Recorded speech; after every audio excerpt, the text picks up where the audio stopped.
Okay, this is my review for Spirit Mysteries. I made a small list.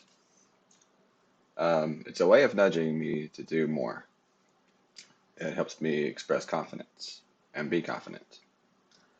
A reason to take time away from other things for my well-being. A place to share good vibes with like-minded people who also prefer to have spirit in their life. Genuine spirituality. I did like how Jordan professed the name of Jesus, especially to do with I have paranoia if it wasn't for not or wasn't for that.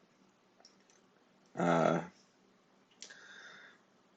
but I like that I can join a spiritual group and integrate what spirituality I already have, which is a relationship with Jesus.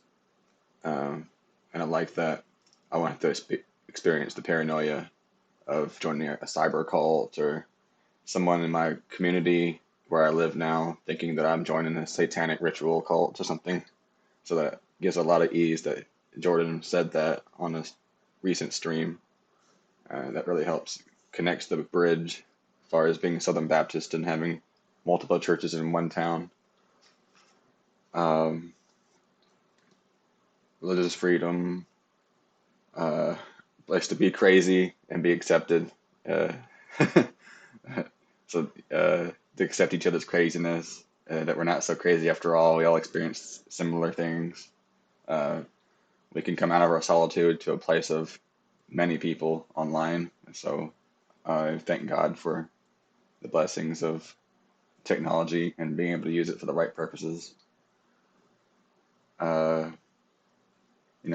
it's with a good psychological team is present as well on Spirit Mysteries. There's a non-bias net of workers that can distinguish between right and wrong when it comes to what is allowed as content, which is also good. It's not very crowded. As you can see, I have nobody around me. So, but at the same time, we're going to have several people around us spiritually because of how God and Mother Earth connects us. And Spirit Mysteries helps solve mysteries in my own life. I've had mysteries like, what's this? What's that? Why am I doing this? Why me? Why you? All that stuff. So I'd like to end my review with a uh, gratitude and keep it at thankfulness. And uh, something I would like more in this world is uh, patience and all the spiritual fruit that uh, Spirit of God has to offer. And so thank you. Namaste.